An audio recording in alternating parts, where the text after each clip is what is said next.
Hello friends, welcome to all of you on India's largest online learning platform, that's Unacademy. મિત્રો આપણે બધા જોડાયા છે અનએકેડમી પર. ઇન્ડિયાનું સૌથી મોટામાં મોટું લાર્જેસ્ટ ઓનલાઈન લર્નિંગ પ્લેટફોર્મ છે.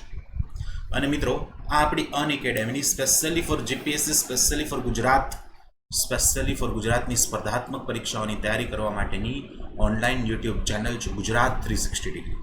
મિત્રો આપણે બધા જોડાઈ ગયા છે આપણી આ ગુજરાત 360 ડિગ્રી યુટ્યુબ ચેનલ પર, અને એને આપણે લેન્ડ ઓફ લિજેન્ડ્સ એવા નામે પણ ઓળખીએ છીએ, કારણ કે મિત્રો આપણી વર્ષો જૂની દાંડિયા અને ગરબાની ભાતીગળ સંસ્કૃતિ રહી છે.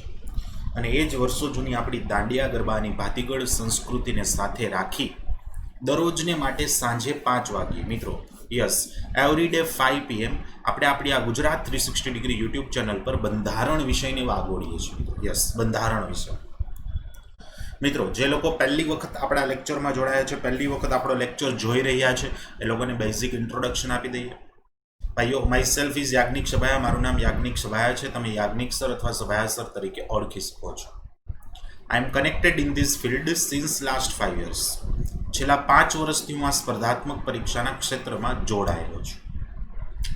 પર્ટિક્યુલરલી કોન્સ્ટિટ્યુશન ઓફ ઇન્ડિયા એટલે કે ભારતનું સંવિધાન અને ઇન્ડિયન ઇકોનોમી એટલે કે ભારતની અર્થવ્યવસ્થા, આ બંને સબ્જેક્ટ્સમાં મને એક્સપર્ટાઇઝ છે. અને ગુજરાતની 3 કરતાં પણ વધારે રેપ્યુટેડ એટલે કે નામાંકિત સંસ્થાઓ સાથે હું જોડાયેલો છું.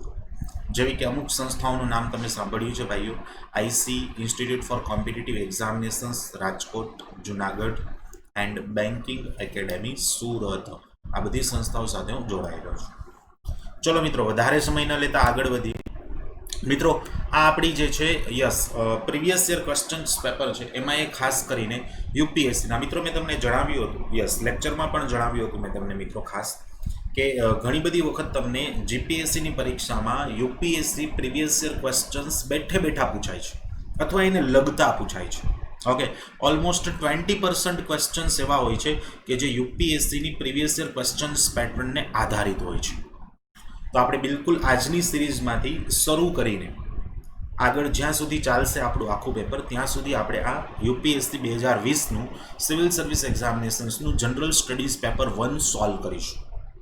ઓકે મિત્રો, તો ચલો શરૂઆત કરીએ મિત્રો. ફર્સ્ટ ક્વેશ્ચન છે, પહેલો પ્રશ્ન છે.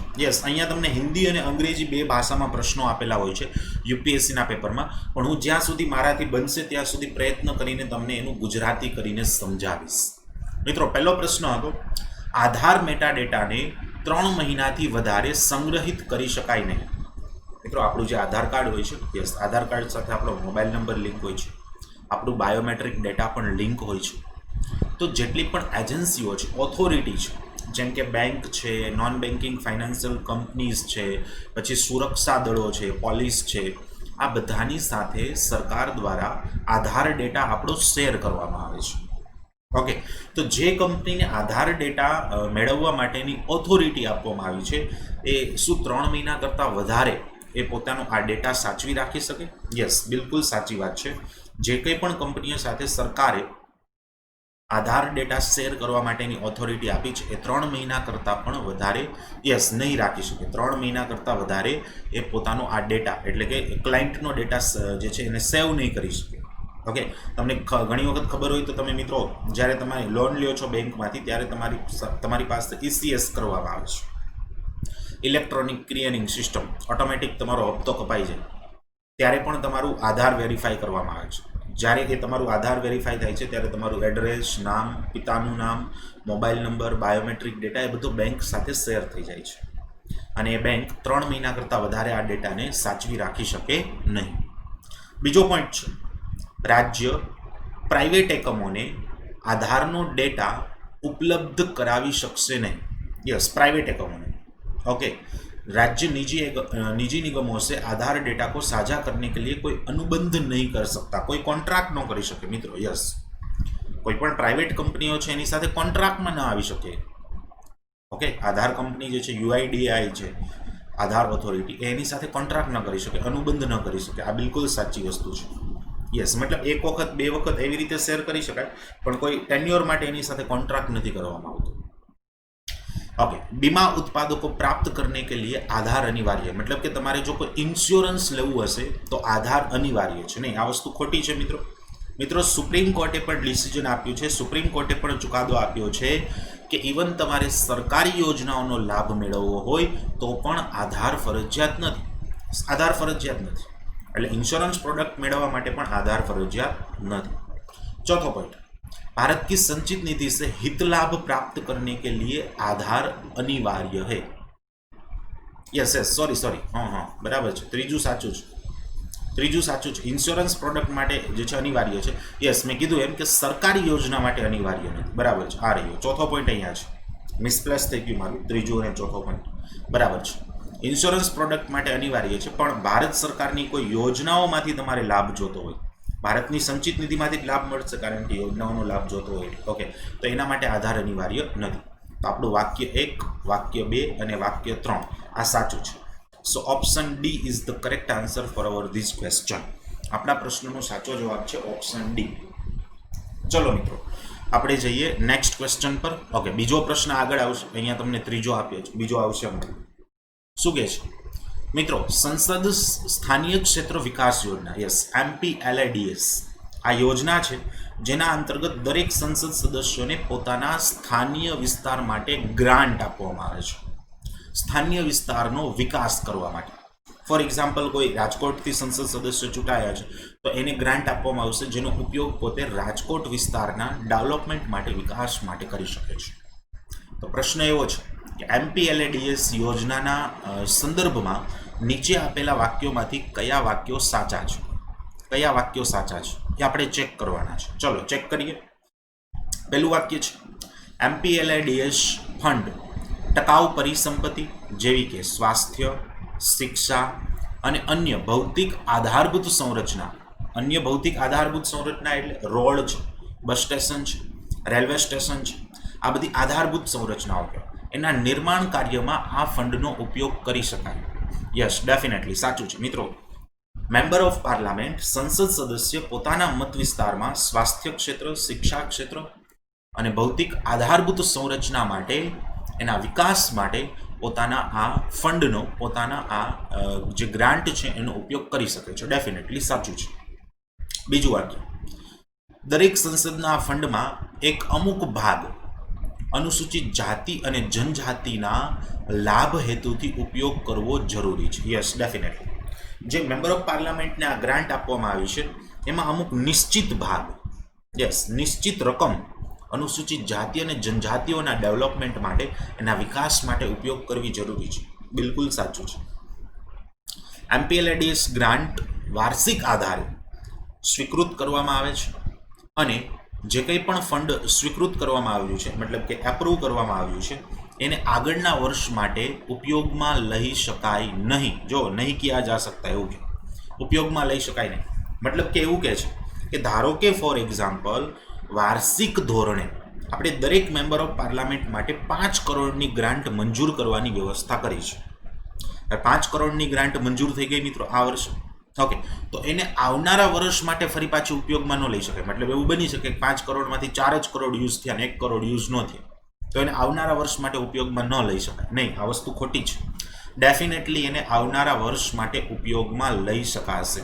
So this statement is wrong. આ સ્ટેટમેન્ટ રોંગ છે. चौथुं, ओके, कार्यान्वित हो रहे सभी कार्यों में कम से कम 10% कार्यों का जिला प्राधिकारी द्वारा प्रतिवर्ष निरीक्षण होना अनिवार्य है.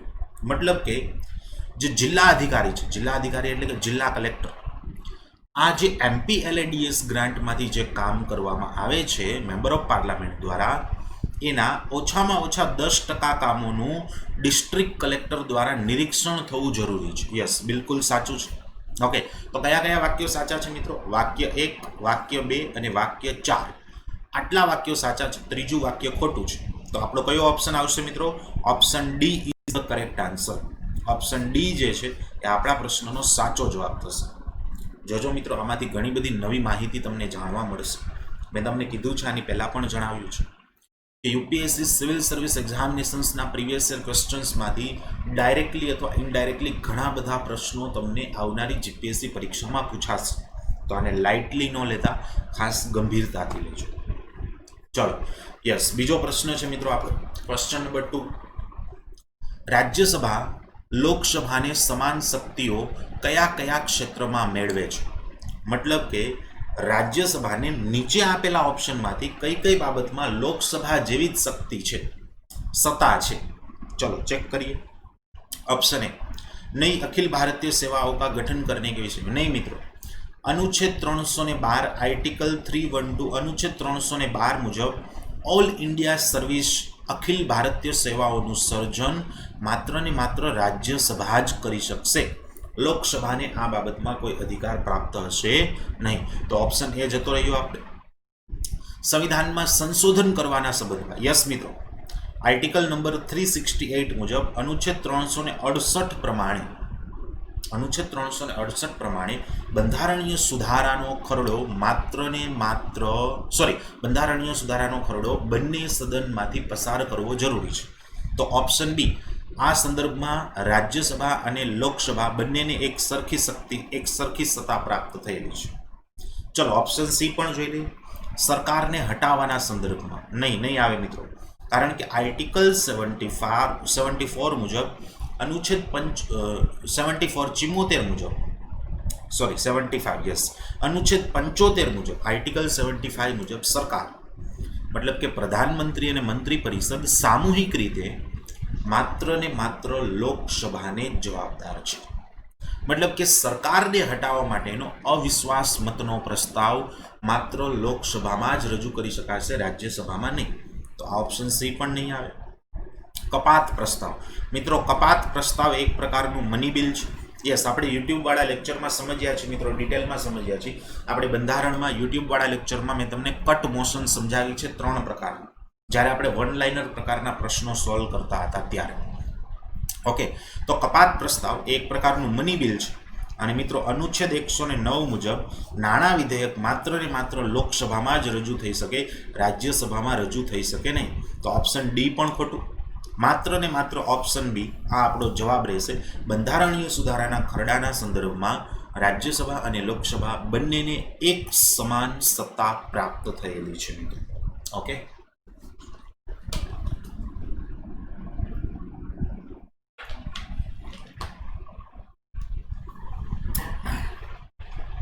चलो भाई नेक्स्ट क्वेश्चन જોઈએ। નીચેના મૂળભૂત અધિકારો એમાંથી કયા પ્રકારના મૂળભૂત અધિકારમાં અસ્પૃશ્યતાને નાબૂદ કરવાની વાત કરવામાં આવી છે? ચલો મિત્રો, આ મેં તમને મોસ્ટ ઇમ્પોર્ટન્ટ ક્વેશ્ચન્સ કહ્યો છે, ઘણી બધી વખત મેં તમને કહ્યું છે કે આર્ટિકલ નંબર 170 अनुच्छेद 17 ચાહે બિન સચિવાલયની પરીક્ષા હોય, જીપીએસસી ક્લાસ 1 2 3 કોઈ પણ પરીક્ષા હોય, તમને अस्पृश्यताना अधिकारનો પ્રશ્ન પૂછાશે અને પૂછાશે જ। તો ખાસ ધ્યાનમાં લેજો। ઓકે, તો કયા મૂળભૂત અધિકારના સંદર્ભમાં અસ્પૃશ્યતાની નાબૂદ કરવાની વાત કરી છે? સમાનતાનો અધિકાર આવશે મિત્રો, કારણ કે અસ્પૃશ્યતાને નાબૂદ કરવાની વાત આર્ટિકલ 17 માં કરી છે અને अनुच्छेद 14 થી લઈને अनुच्छेद 18 એ કયા અધિકારના અંતર્ગત આવે મિત્રો? સમાનતાના અધિકારના અંતર્ગત આવશે। તો એકદમ સરળ પ્રશ્ન હતો આ, તો એકદમ ઈઝી ક્વેશ્ચન છે સમાનતાનો અધિકાર મિત્રો। चलो नेक्स्ट क्वेश्चन જોઈએ, चेक करिए। भारतना संविधान में न्यायपालिका ने कार्यपालिका थी अलग करवानी बात कया अनुच्छेद में करेली छे? चलो आ पण मैं तमने एक मोस्ट इम्पोर्टंट आर्टिकल कह्यो तो याद करो मित्रों, જ્યારે આપણે બંધારણ ભણતા હતા, બંધારણની theory Gujarat 360 degree YouTube channel પર બંધારણની થિયરીમાં રાજ્યનીતિના માર્ગદર્શક સિદ્ધાંતોમાં मैं तमने डिटेल में समझाव्યું છે। याद करो, સૌથી પહેલા तो मैं तमने समझाव्યું હતું કે સરકારના 3 અંગો હોય। यस, आ रीते मैं तमने सरकारना 3 अंगो समझाव्या था मित्रों, विधायिका, कार्यपालिका અને ન્યાયપાલિકા। અને પછી मैं तमने अनुच्छेद 50 समझाव्यो तो आर्टिकल 50 કે જેમાં કહેવામાં આવ્યું છે કે ન્યાયપાલિકાને કાર્યપાલિકાથી અલગ રાખવાનો પ્રયત્ન કરાશે। તો એકદમ સરળ પ્રશ્ન હતો, ઓબ્વિયસ છે કે ન્યાયપાલિકાને કાર્યપાલિકાથી अलग करवानो सिद्धांत कया भागमां आप्यो छे मित्रों? भाग 4 राज्यनीतिना मार्गदर्शक सिद्धांतो। चलो नेक्स्ट क्वेश्चन જોઈએ मित्रों। यस, क्वेश्चन नंबर 6 इकोनॉमिक्स नो क्वेश्चन है मित्रों। Yes, economics. वित्त मंत्री संसद में बजट प्रस्तुत करते हुए उसके साथ अन्य प्रलेख भी प्रस्तुत करते हैं जिनमें वृहद आर्थिक रूपरेखा विवरण। मित्रों इकोनॉमिक्स में जो तमारे छे ने હિન્દી શબ્દ નહીં વાંચવાનો, હા અંગ્રેજી જ વાંચી લેવાનો. હિન્દી શબ્દ વાંચવા જશો તો ઇકોનોમિક્સ એ ફિબોનોમિક્સ થઈ જશે. હા ઓકે યસ, હિન્દી શબ્દ ઉપર ન જતા, બહુ અઘરા પડશે હિન્દી શબ્દ ઇકોનોમિક્સમાં. અંગ્રેજી વાંચી લે. The macro economic framework statement. Macro ઇકોનોમિક્સના બે પ્રકાર પાડીએ છીએ આપણે, એક માઇક્રો ઇકોનોમિક્સ અને એક મેક્રો ઇકોનોમિક્સ. ઓકે, તો એમાં મેક્રો ઇકોનોમિક ફ્રેમવર્ક સ્ટેટમેન્ટ એ સંસદમાં જે રજૂ કરવામાં આવે છે નાણામંત્રી દ્વારા, એ નીચેનામાંથી કયા કાયદા અથવા બંધારણની કયા અનુચ્છેદને અંતર્ગત રજૂ કરવામાં આવે છે? મિત્રો સૌથી પહેલાં તો હું તમને એ કહી દઉં કે ભારતના સંવિધાનમાં ક્યાંય પણ કોઈ પણ અનુચ્છેદમાં એવો ઉલ્લેખ નથી થયેલો કે નાણામંત્રી લોકસભા સમક્ષ મેક્રો ઇકોનોમિક્સ ફ્રેમવર્ક સ્ટેટમેન્ટ રજૂ કરશે. આવો ઉલ્લેખ ભારતના સંવિધાનમાં ક્યાંય નથી. એટલે પહેલાં તો સંવિધાનના અનુચ્છેદવાળા ઓપ્શન હોય ને બધા કાઢતા જાઓ. હાલો, જો એક આ ઓપ્શન ગયો, સંવિધાનમાં તો આપ્યું જ નથી. ઓપ્શન સી પણ ગયું. હવે વધ્યા બે ઓપ્શન, ઓપ્શન એ અને ઓપ્શન ડી. ચલો ચેક કરીએ. ચિરકાલિક સંસદીય પરંપરા કે કારણ, મતલબ કે આપણી વર્ષો જૂની જે સંસદની પરંપરા છે એના આધારે નાણામંત્રી લોકસભામાં આ મેક્રો ઇકોનોમિક સ્ટેટમેન્ટ રજૂ કરે છે. નહીં, એવું નથી મિત્રો. સંસદે એક ખરડો પસાર કર્યો હતો, yes, financial responsibility and budget management act 2003. ફરી પાછું આ હિન્દી શબ્દો ઉપર જતા નહીં ભાઈઓ, નહીં તો તમે ગોટે ચડી જશો પાછા. હા, financial responsibility and budget management act 2003 બજેટના મેનેજમેન્ટ માટે અને સરકારની જવાબદારીને સુનિશ્ચિત કરવા માટે આપણે આ FRBM એક્ટ પસાર કર્યો હતો. અને FRBM એક્ટમાં કહેવામાં આવ્યું છે કે નાણામંત્રી દર વર્ષનું મેક્રો ઇકોનોમિક સ્ટેટમેન્ટ લોકસભા સમક્ષ રજૂ કરશે. So our option D is the correct answer. ચલો नेक्स्ट प्रश्न तुम्हारी स्क्रीन पर है भाइयों।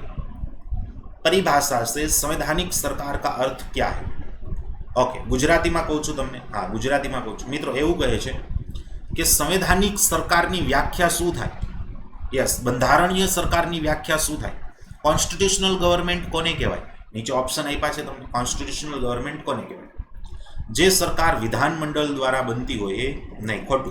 कारण के मित्रों विश्वना घणा बधा देश एवा छे कि जेनी सरकार विधानमंडल द्वारा बने छे, पण दरेकने आपणे बंधारणीय सरकार न कही शकीए, एटले ऑप्शन ए खोटो आवशे।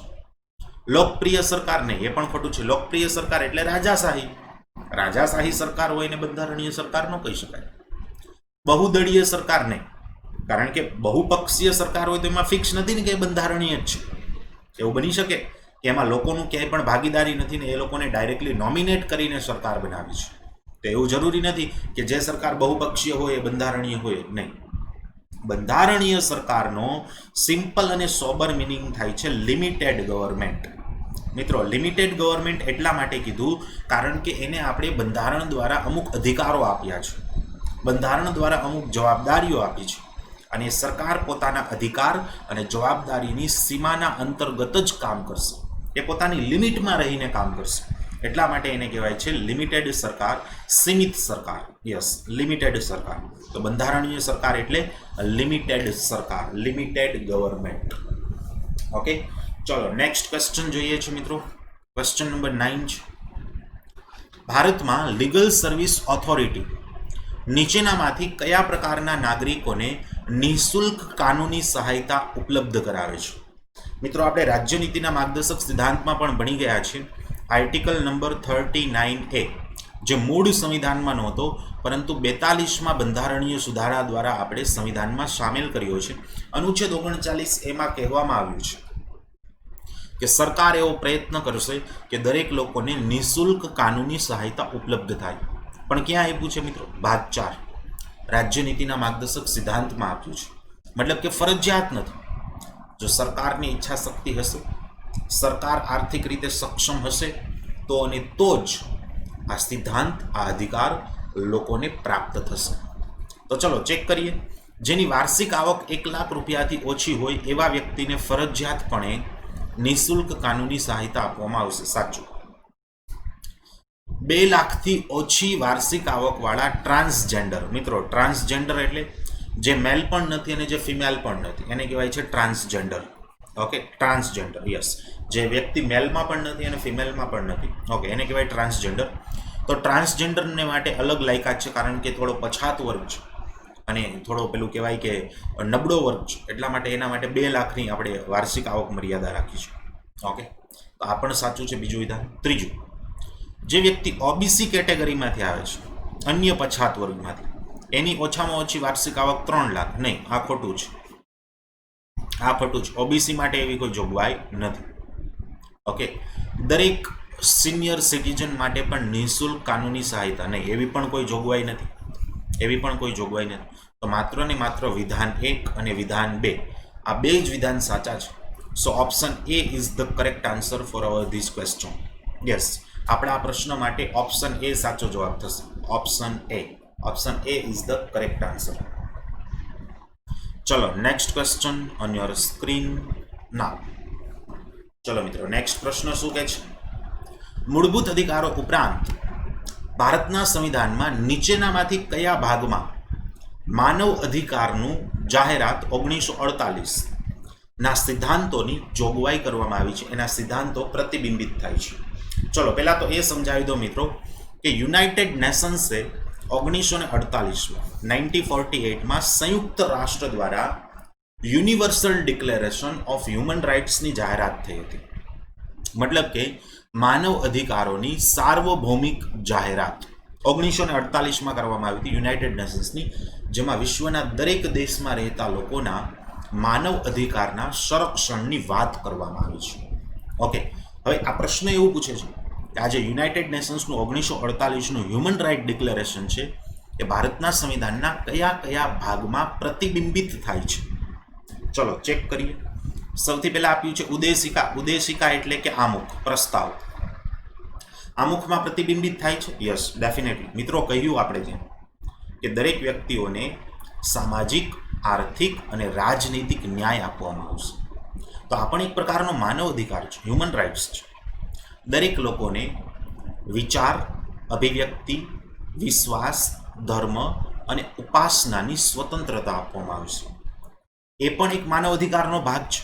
તો ડેફિનેટલી આમુખમાં તો એ પ્રતિબિંબિત થાય જ. પછી રાજ્યનીતિના માર્ગદર્શક સિદ્ધાંતો, યસ, એમાં પણ પ્રતિબિંબિત થાય છે. કઈ રીતે? મિત્રો, આપણે રાજ્યનીતિના માર્ગદર્શક સિદ્ધાંતોનો હેતુ જ એવો રાખ્યો છે કે સમગ્ર દેશનું કલ્યાણ થાય, દેશના દરેક નાગરિકોનું કલ્યાણ થાય, દેશના દરેક નાગરિકોનું જીવન ધોરણ ઊંચું આવે. તો ડેફિનેટલી રાજ્યનીતિના માર્ગદર્શક સિદ્ધાંતમાં પણ universal declaration of human rights એના સિદ્ધાંતો પ્રતિબિંબિત થાય છે. અને મૂળભૂત ફરજમાં તો ડેફિનેટલી પ્રતિબિંબિત થશે, કારણ કે મૂળભૂત ફરજો એ આપણા માટે છે, નાગરિકો માટે છે. નાગરિકો એનું મહત્વ સમજે અને દેશ માટે મૂળભૂત ફરજો એનું પાલન કરે. તો definitely option D is the correct answer. 1, 2 and 3 આ ત્રણેયમાં universal declaration of human rights એના સિદ્ધાંતો પ્રતિબિંબિત થાય છે. ચલો, નેક્સ્ટ ક્વેશ્ચન મિત્રો, એક વસ્તુ ખાસ ધ્યાન રાખજો, જીપીએસસી અને યુપીએસસી તમને ઘણી બધી વખત સમજૂતીઓ, એગ્રીમેન્ટના પણ ક્વેશ્ચન પૂછે છે. ઘણા બધા એગ્રીમેન્ટ થયા છે, જેમાંના અમુક એગ્રીમેન્ટ અહીંયા આપ્યા છે. ઓકે, જેમ કે અલ્ટામાટા, Hague agreement, Talanoa agreement, under 2 agreement, આવા ઘણા બધા એગ્રીમેન્ટ થયેલા છે. ઓકે, તો એના પ્રશ્નો તમને ડેફિનેટલી અહીંયા પૂછાય છે. ઓકે, તો એમાંનો એક પ્રશ્ન આપ્યો છે મિત્રો તમને અહીંયા, અલ્ટામાટા સમજૂતી. અલ્ટામાટા સમજૂતી એટલે કે અલ્ટામાટા એગ્રીમેન્ટ. આ અલ્ટામાટા નામનું સ્થળ છે, ત્યાં એગ્રીમેન્ટ થયું હતું, એટલા માટે એને અલ્ટામાટા એગ્રીમેન્ટ કહેવાય છે. એનો હેતુ શું હતો? તો કે ભાઈ લોકોના સ્વાસ્થ્યની કદર કરવી, લોકોના સ્વાસ્થ્યની દેખભાળ રાખવી, જે સાચું છે. હેગ એગ્રીમેન્ટ, જેનો હેતુ જૈવિક અને રાસાયણિક શસ્ત્રો એને નાબૂદ કરવા, નહીં, આ હેગ એગ્રીમેન્ટનો હેતુ નથી. હેગ એગ્રીમેન્ટનો હેતુ ઇન્ટરનેશનલ જસ્ટિસ છે, જેના અંતર્ગત આપણે ઇન્ટરનેશનલ કોર્ટની સ્થાપના કરી છે. ઓકે, તો આ હેગ એગ્રીમેન્ટનો હેતુ નથી. સો ઓપ્શન 2 ખોટો આવશે. તલાનોવા એગ્રીમેન્ટ, વૈશ્વિક જલવાયુ પરિવર્તન, સાચું છે મિત્રો. ગ્લોબલ વોર્મિંગ માટે આ તલાનોવા જે છે, ગ્લોબલ વોર્મિંગ માટે તલાનોવા એગ્રીમેન્ટ થયું હતું, એ સાચું છે. અંડર 2 એગ્રીમેન્ટ, બાળ અધિકારો, નહીં મિત્રો, બાળ અધિકારનું એગ્રીમેન્ટ યુનાઇટેડ નેશન્સ દ્વારા થયેલું છે, જે અંડર 2 દ્વારા નથી થયેલું. અંડર 2 એગ્રીમેન્ટ નથી આ. So only for option 1 and option 3 are the correct answer. તો એવું ક્યાં આપ્યું છે મિત્રો? ઓપ્શન સી માં આપ્યું છે. So option C is the answer for our this question. આપણા પ્રશ્નનો સાચો જવાબ થશે ઓપ્શન સી. ચલો નેક્સ્ટ ક્વેશ્ચન તમારી સ્ક્રીન પર છે મિત્રો. ક્વેશ્ચન નંબર 11, 11મો પ્રશ્ન. સંસદીય વ્યવસ્થાવાળી સરકાર એ હોય છે કે જેમાં, હવે તમને નીચે ઓપ્શન આપ્યા છે, કઈ સરકારને સંસદીય વ્યવસ્થાવાળી સરકાર કહી શકાય એમ?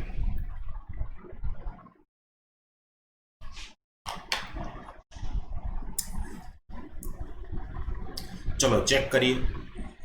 સંસદના દરેક રાજનીતિક દળોનું સરકારમાં પ્રતિનિધિત્વ હોય. નહીં, ખોટું મિત્રો. આપણી સરકાર હાલમાં સંસદીય સરકાર છે. આપણી સરકારમાં હાલમાં બધા પક્ષોને પ્રતિનિધિત્વ મળ્યું જ નથી મળ્યું. જે સત્તાધારી પક્ષ હોય એને જ મળે. ઓકે, એટલે ઓપ્શન એ ખોટો. સરકાર સંસદને પ્રત્યે જવાબદાર હશે અને સંસદ દ્વારા હટાવી પણ શકાશે. સાચું. યાદ કરો ફરી પાછો આર્ટિકલ 75. પ્રધાનમંત્રી અને તેની મંત્રી પરિષદ એટલે કે સરકાર લોકસભાની જવાબદાર રહેશે અને લોકસભા દ્વારા હટાવી પણ શકાશે અવિશ્વાસના પ્રસ્તાવ દ્વારા. તો અહીંયા જ આપણો જવાબ મળી જાય છે મિત્રો. Option B is the correct answer. તેમ છતાં બાકીના ઓપ્શન ચેક કરી લઈએ આપણે. सरकार लोगों के द्वारा निर्वाचित होती है और उनके द्वारा हटाई जा सकती है. एक वस्तु साची है, सरकार लोको द्वारा चूंटाई है, आ साचुं छे, पण लोको द्वारा हटावी नथी शकाती. आपणे त्यां राइट टू रिकॉल नो अधिकार नथी. आपणे त्यां मात्र चूंटवानो अधिकार छे. सरकारने आपणे पाड़ी सकता नथी. पाड़वानो अधिकार मात्र संसद पासे छे. सो ऑप्शन सी पण खोटो. सरकार संसद के द्वारा चुनी जाती है किंतु निर्धारित समयावधि के पूर्ण होने के पूर्व हटाई नहीं जा सकती. मतलब कि सरकार संसद द्वारा चूंटाई है. नहीं, खोटू. सरकार लोको द्वारा चूंटाई है અને નિર્ધારિત સમય પૂર્ણ થાય એ પહેલા હટાવી પણ શકાય છે. અહીંયા શું કીધું છે? હટાવી ન શકાય, હટાવી શકાય છે. એટલે આ વિધાન ખોટું છે. તો એ, સી અને ડી આ ત્રણેય વિધાન ખોટા છે. માત્ર ઓપ્શન બી જે છે એ આપણો સાચો જવાબ છે. ચલો નેક્સ્ટ ક્વેશ્ચન જોઈએ. ભારતના સંવિધાનના કયા ભાગમાં કલ્યાણકારી રાજ્યની જાહેરાત કરવામાં આવી છે? મિત્રો આનાથી સરળ પ્રશ્નો કયો હોઈ શકે? એ આનાથી સરળ એક કઈ પ્રશ્ન ન હોઈ શકે. એકદમ ઇઝી ક્વેશ્ચન આપ્યો છે અને મેં તમને ગળું ફાડી ફાડીને સમજાવ્યું છે મિત્રો બંધારણના ભાગ 4માં કે ભાગ 4 રાજ્ય નીતિના માર્ગદર્શક સિદ્ધાંતનો હેતુ માત્ર ને માત્ર એક જ વસ્તુ છે, દેશનું કલ્યાણ કરવું. યસ, દેશનું કલ્યાણ કરવું. તો અહીંયા જ આપણો જવાબ મળી જાય. એકદમ સરળ પ્રશ્ન છે. ચલો ક્વેશ્ચન નંબર 14. ગાંધીવાદી અને માર્ક્સવાદી વચ્ચે એક સમાન કયા પ્રકારની લાક્ષણિકતા જોવા મળે છે? મિત્રો મેં તમને ગાંધીવાદી અને માર્ક્સવાદી સિદ્ધાંત સમજાવ્યો તો ભારતના સંવિધાનના આમુખમાં. યસ, આમુખમાં સમજાવ્યો તો. બંને સમાજવાદી વિચારધારા ધરાવતા વ્યક્તિ છે, ગાંધીજી અને માર્ક્સ. આ બેમાં એક કોમન લાક્ષણિકતા એ છે મિત્રો કે આ બંને વ્યક્તિ એવું ઈચ્છતા હતા કે એક રાજ્યવિહીન સમાજ બને. અને મિત્રો રાજ્યવિહીન સમાજનો મતલબ એવો થાય છે કે એવો સમાજ, એવો દેશ, એવું રાજ્ય કે જેમાં કોઈ સુપર પાવર ન હોય, જેમાં કોઈ રાજા ન હોય. યસ, જનતા જનાર્દન, માત્ર ને માત્ર જનતા છે એનું જ રાજ હોય, એને રાજ્યવિહીન સમાજ કહેવાય. તો આ એની લાક્ષણિકતા છે મિત્રો. ગાંધીવાદી અને માર્ક્સવાદી સમાજવાદની વિચારધારા વચ્ચેની, બંને વચ્ચેની એક કોમન લાક્ષણિકતા છે. ચલો નેક્સ્ટ ક્વેશ્ચન શું કહે છે? ભારતના સંદર્ભમાં નોકરશાહી એ નીચેનામાંથી કોના વચ્ચેનું ચરિત્ર ચિત્રણ છે? યસ, નોકરશાહીનું કામ શું છે મુખ્ય? યસ, નોકરશાહીનું મુખ્ય કામ શું છે મિત્રો? નોકરશાહી એટલે કે બ્યુરોક્રેસી. Yes, bureaucracy. નોકરશાહી એટલે બ્યુરોક્રેસી. સંસદીય લોકતંત્રની જે વ્યાપકતા છે એને વિસ્તાર કરવો. નહીં, આ બ્યુરોક્રેસીનું કામ નથી. આ કોનું કામ છે? આ સંસદનું કામ છે કે લોકતંત્રનો વિસ્તાર કરવો. સંઘીય ઢાંચાને સુદૃઢ કરવો. નહીં, આ પણ એનું કામ નથી. આ સરકારનું કામ છે. આ કોનું કામ છે મિત્રો? સરકારનું. રાજનીતિક સ્થાયિત્વ અને આર્થિક વૃદ્ધિને સ્થાપિત કરવી. નહીં, આ પણ નથી, કારણ કે આ પણ સરકારનું કામ છે મિત્રો, દેશનો વિકાસ કરવો. બટ યસ, પબ્લિક પોલિસી મિત્રો, લોકનીતિનું ઘડતર કરવું એ બ્યુરોક્રેસીનું કામ છે. સરકાર જેટલી પણ યોજના બનાવે છે, જેટલી પણ પોલિસી બનાવે છે, એ દરેક પોલિસી, દરેક યોજના પાછળ મગજ, દિમાગ, માઇન્ડ કોનું હોય છે મિત્રો? બ્યુરોક્રેસીનું હોય છે, નોકરશાહીનું હોય છે. બ્યુરોક્રેસી એને હંમેશા પોલિસી અને યોજનાઓ બનાવવામાં મદદરૂપ થતી હોય છે. ચલો મિત્રો, આજના દિવસે આપણે 15 પ્રશ્નો સોલ્વ કર્યા છે. યસ, દરરોજ આપણે થોડા થોડા પ્રશ્નો સોલ્વ કરતા જઈશું, એટલે બધું એક સાથે ફરી પાછું આપણને પચશે પણ નહીં. ઓકે, આમ કરતાં કરતાં આખું પેપર હું તમને સોલ્વ કરાવી દઈશ. ઓકે, આવી જ રીતે આપણે CISFનું પેપર પણ સોલ્વ કરીશું. ઓકે મિત્રો, ચલો હવે જે લોકો આપણા લેક્ચરમાં પહેલી વખત જોડાયા છે એને આપણે શિડ્યુલ જણાવી દઈએ. મિત્રો, આપણી આ ગુજરાત 360 ડિગ્રી યુટ્યુબ ચેનલ કે જેના પર તમે હાલમાં લેક્ચર જોઈ રહ્યા છો, એના પર દરરોજ સાંજે 5 વાગે આપણો લેક્ચર હોય છે ભાઈઓ. યસ, દરરોજ સાંજે 5 વાગે. પછી રાત્રે 8:45, દરરોજ રાત્રે 8:45 અન એકેડેમીની એન્ડ્રોઈડ એપ્લિકેશન ઉપર આપણો લેક્ચર હોય. અન એકેડેમીની એન્ડ્રોઈડ એપ્લિકેશન ઉપર. ઓકે, હવે ચલો, જે મિત્રોને સબસ્ક્રિપ્શન લેવાનું છે એ લોકોને વાત કરી દઈએ. મિત્રો, અન એકેડેમીનું સબસ્ક્રિપ્શન લેતી વખતે તમારા માટે મેં તમને અહીંયા special promotion code, discount code આપ્યો છે મિત્રો, યાજ્ઞિક1. ભૂલતા નહીં, YAGNIK1. આ યાજ્ઞિક1 કોડ એન્ટર કરશો એટલે તમને સીધું જ 10% ડિસ્કાઉન્ટ મળી જશે. અને બીજું 10% ડિસ્કાઉન્ટ તમને આ ગોલ્ડ કોઈનવાળી ક્રેડિટનું મળશે. એટલે ટોટલ તમને 20% ડિસ્કાઉન્ટ મળી જશે મિત્રો. આ 20% ડિસ્કાઉન્ટ મેળવ્યા બાદ એક વર્ષની પ્રાઇસ 7000 માંથી થઈ જશે 5700, અને 2 વર્ષની પ્રાઇસ 8400 વાળી થઈ જશે 6800. તો જે કોઈ પણ મિત્રોને સબસ્ક્રિપ્શન લેવાનું બાકી હોય એ વહેલી તકે સબસ્ક્રિપ્શન લઈ લેજો અને યાજ્ઞિક1 કોડ એન્ટર કરજો, પ્રોસીડ ટુ પે કરો એ પહેલાં, જેથી તમને 10% ડિસ્કાઉન્ટ મળી જાય. ચલો મિત્રો, મજા આવી હોય તો લાઈક કરી દેજો અને પોતાના 10 મિત્રો સાથે શેર પણ કરી દેજો. મળીએ છે આવતા લેક્ચરમાં ફરી પાછા આવા જ કંઈક પ્રીવિયસ યર UPSCના ક્વેશ્ચન્સ લઈને. ત્યાં સુધી બધા જ મિત્રોને નમસ્કાર.